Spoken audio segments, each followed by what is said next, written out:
मुस्लिम धर्म के अनुसार अगर किसी व्यक्ति की, किसी इंसान की अगर हत्या हो जाती है तो उस इंसान का अंतिम संस्कार करने के लिए सभी लोगों को सूचित किया जाता है, जो कि नॉर्मल रहता है, हर समाज में, हर धर्म में मान्यता रहती है। तो एक लड़की की हत्या होती है तो उसके सगे संबंधियों को और परिवारजनों को सबको सूचित किया जाता है। तो तभी सभी लोग इकट्ठे हो जाते हैं और 19 साल की एक लड़की को जब उसके अंतिम संस्कार के लिए ले जाया जाता है, तभी एक अज्ञात नंबर से पुलिस के पास पहुंच जाता है और पुलिस को बताया जाता है कि एक गली नंबर 4 में एक लड़की है 19 साल की, उसकी मौत हो गई है और उसका अंतिम संस्कार करने के लिए उसके परिजन उसको ले जा रहे हैं। पर मुझे शक है और पूरा विश्वास है कि उसके जो परिवार वाले बोल रहे हैं कि उसकी नॉर्मल हत्या है, पर ऐसा नहीं है सर, उस लड़की की जान ली गई है, उसका मर्डर किया गया है। तभी परिजन उसकी लड़की को लाश को उठाते और अंतिम संस्कार के लिए ले जाते। इसके पहले वहां पर पुलिस पहुंचती है और उसकी जो डेड बॉडी रहती है उसको नीचे रखवा देती है। तभी पुलिस वाले, वहां के जो SHO रहते हैं, वो उसके घर लड़की के परिजनों से पूछते हैं कि आखिरकार इसकी हत्या की मौत कैसी हुई है। तभी परिजन लोग उसका सवाल का जवाब देते हैं पुलिस वालों को और कहते हैं कि ये हमारी छोटी बहन है और इसकी तबीयत खराब रहती थी काफी समय से और इलाज के दौरान इसकी मौत हो जाती है। इस तरीके से पुलिस वाले कहते हैं कि नहीं, हम इसकी जांच पड़ताल करना चाहते हैं। तभी पुलिस वालों के बीच में और घर वालों के बीच में नोक-झोंक स्टार्ट हो जाती है। तभी वहां पर कुछ सज्जन लोग और बुजुर्ग लोग रहते हैं, वो कहते हैं कि नहीं, ये पुलिस केस है, अगर वो ऐसा करना चाहते हैं, अपनी छानबीन करना चाह रहे हैं, तो उनको इस डेड बॉडी को ले जाने दीजिए। तभी पुलिस वाले उस डेड बॉडी को ले जाते हैं, उसका पोस्टमार्टम कराते हैं। दोस्तों, तो पोस्टमार्टम में जो रिपोर्ट आती है वो बड़ी चौंकाने वाली रहती है। दोस्तों नमस्कार दोस्तों, कैसे हैं आप सभी लोग? आशा करता हूं आप सभी लोग अच्छे होंगे। एक बार फिर स्वागत है आपका कहानी यूट्यूब चैनल पर। दोस्तों, जब पोस्टमार्टम की रिपोर्ट आती है तो उसमें मालूम चलता है कि लड़की की दम घुटने के कारण गला दबाकर मार देने से हत्या की जाती है। तभी दोबारा पुलिस लौटकर उस परिजनों के पास आती है और उनसे बातचीत करती है और पूछती है कि आखिरकार इसका गला दबाकर हत्या किसने की है।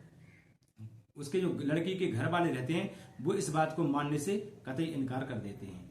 तभी पुलिस अपना दिमाग लगाती है, यूज करती है कि आखिरकार जिस नंबर से मुझे फोन आया था हमारे लिए कि इस लड़की की हत्या की गई है, तो क्यों ना उसको गिरफ्तार किया जाए। तभी पुलिस एक्शन में आती है और जो अज्ञात नंबर से कॉल आया था उसको पुलिस वाले पकड़ लेते हैं और उससे पूछताछ करते हैं। जो लड़का पकड़ा जाता है, जो अज्ञात नंबर से कॉल करता है, उसका नाम रहता है दोस्तों समीर सलमानी। समीर सलमानी उसी मोहल्ले का रहने वाला रहता है जहां पर इस 19 साल की लड़की की हत्या हो जाती है। अब मैं आपकी जानकारी के लिए बता दूं कि 19 साल की लड़की कौन है।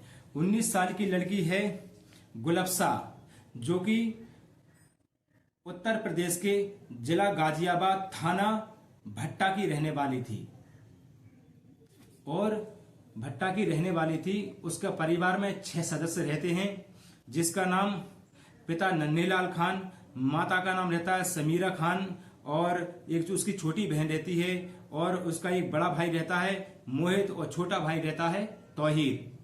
और जो गुलफ्सा नाम की लड़की रहती है, ये लड़की रहती है, उसकी हत्या हो जाती है।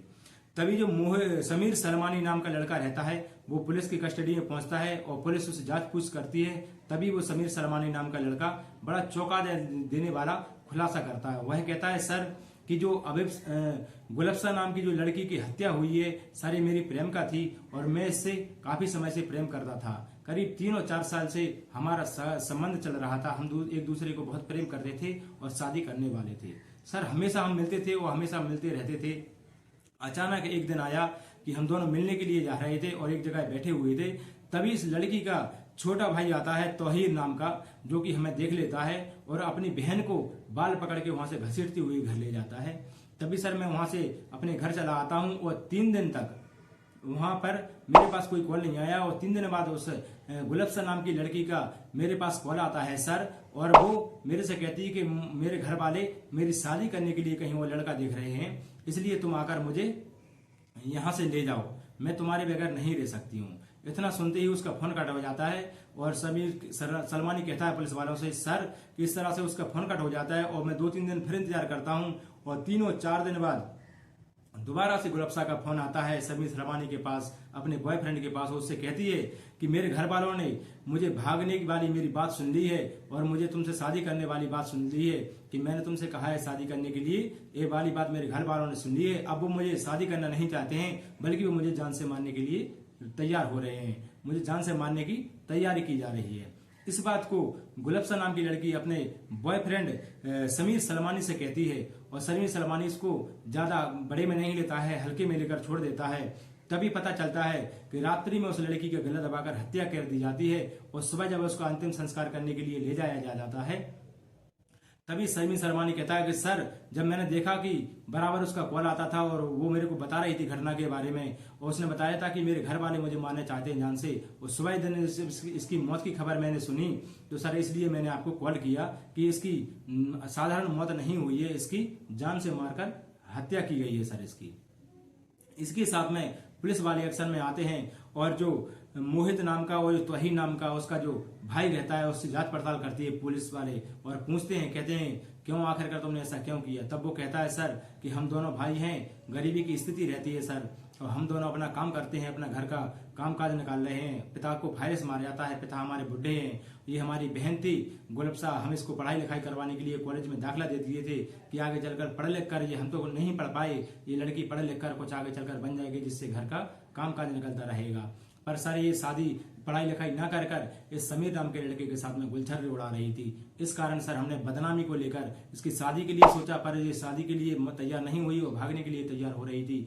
इसी के लिए सर हमने इसको जान से मार दिया। तभी पुलिस गुस्से में आकर एक दो थप्पड़ मारती है उनके दोनों को भाइयों को, वो कहती है कि अब क्या होगा तुम्हारे माँ बाप का, तुम्हारे घर की स्थिति का क्या होगा। तुमने छोटे से कारण बस जो कि बड़ा काम नहीं था, तुमने इसको इतना गंभीर बना दिया है कि अब तुम दोनों भाई जेल जाओगे और तुम्हारी माँ भी तुम्हारे साथ जेल जाएगी और तुम्हारा बूढ़ा पता यहीं पड़ा रहेगा। अब तुम्हारे घर में तुम्हारे घर को संभालने वाला कौन होगा। इस तरीके से पुलिस उन लोगों को समझाती है और डांट फटकार करके और गंभीर मुकदमाओं के तहत उनको जेल भेज देती है। तो दोस्तों, इस घटना को सुनाने का मेरा उद्देश्य किसी को ठेस पहुंचाना या किसी को परेशान करना नहीं है, बल्कि आपको सचेत करना और जागरूक करना है। और वीडियो अच्छी लगे तो अपना फीडबैक जरूर दिया करें दोस्तों। जब तक के लिए जय हिंद, नमस्कार, वंदे मातरम, भारत माता की